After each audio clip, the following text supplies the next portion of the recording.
You're not going to believe this, but what if I told you that a simple trick, using something you probably have in your kitchen, could make a 3D printed part more than 12 times stronger?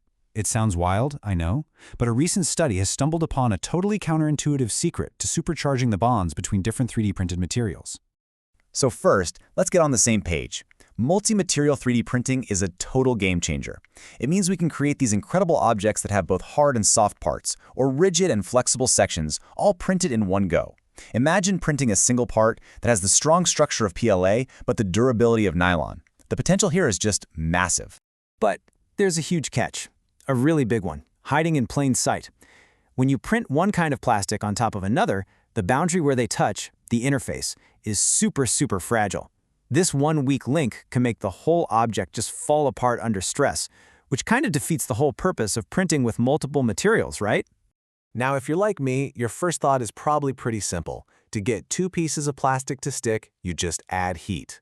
So you throw the part in an oven for a little while, a process called annealing, and that should fuse those layers together and make that weak spot nice and strong. It seems totally obvious, but is it right? Well, this is where things get really weird. Researchers decided to test this exact idea. And what they found?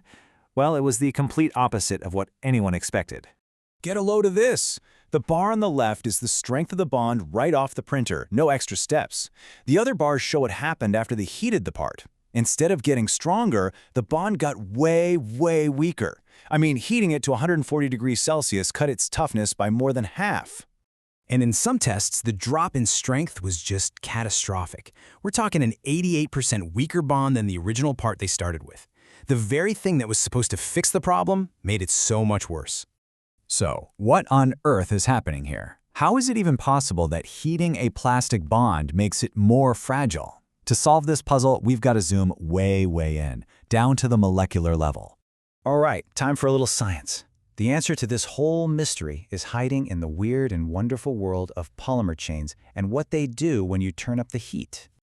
So, a lot of common 3D printing plastics, like PLA, are what we call semi-crystalline polymers. Now that sounds complicated, but it just means the molecules inside are a mix of two styles. One part is all messy and tangled up, and the other part is super neat and orderly.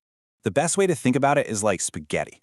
The amorphous state on the left, that's a bowl of cooked spaghetti. All the strands are tangled together in a big mess, which makes it really strong and tough. The crystalline state on the right is like a box of uncooked spaghetti. Everything is lined up perfectly, but it's brittle and snaps really easily. The strength comes from the tangle. So for two different plastics to really bond together, their little molecular spaghetti strands have to actually cross that boundary line and get tangled up with each other. That tangling process is what creates a really powerful weld. And here it is, the solution to our mystery. When you gently heat these plastics, below their melting point, you're not making the chains move around more freely. Actually, you're giving them just enough energy to neatly line themselves up into that orderly, brittle state. You're basically turning cooked spaghetti back into dry, uncooked spaghetti, which stops them from ever tangling across that boundary. So, if a little heat is the enemy, what's the solution? Well, the researchers found the answer hiding in plain sight in the material's properties, a critical tipping point that changes absolutely everything. Look at this graph. See that big dip in the red line, the one labeled TMM? That's the magic number. That's PLA's melting temperature, right around 150 degrees Celsius. And crossing that line isn't just a phase change, it's a total game changer for the material's behavior. So it all comes down to this. The temperature you choose is everything. Stay below the melting point, and you just make things more orderly and brittle. But push it just above the melting point, and those neat little crystals melt back into that messy, tangled, strong state. The chains are finally free to flow across the boundary and create that super strong bond we were looking for all along. So now, let's get to the payoff. What happens when you use this secret and cross that melting point? The results are, and I'm not exaggerating, absolutely mind-blowing. That's not a typo. Plus, 1,225%. By heating the sample just a little bit above PLA's melting point, the researchers got an insane increase in strength. And this graph just shows it all. The bar on the far left, that's our starting point. The bar on the far right is the same part, just baked at 160 degrees for an hour. The bond went from a fracture toughness of about 64 all the way up to 848.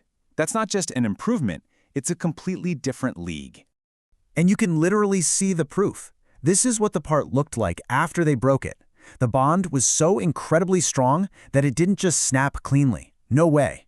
It physically ripped chunks of the nylon material off and left them permanently fused to the PLA. The bond was stronger than the plastics themselves. And when you zoom in with a microscope, the evidence is undeniable. The melted, amorphous plastic just flowed like a liquid, filling in all the tiny gaps and voids that were there before. It basically healed the boundary, creating one solid, unified surface where there used to be a weak seam. Okay, so this is all really cool science, but what's the big picture here? What does this actually mean for the future of making things? Well, the takeaway is huge. You don't need some expensive laser or crazy piece of lab equipment to do this. A simple convection oven does the trick. This one technique unlocks the real potential of multi-material printing. It means we can finally create truly tough, reliable parts for serious applications. Think aerospace, cars, even medical implants.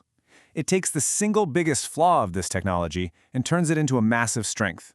And that just leaves us with this one fascinating question to think about. Now that we know this simple secret to making these incredibly strong bonds, what new possibilities does this open up? What amazing, complex, functional things could we invent if the boundary between materials was no longer a weak point, but a source of strength?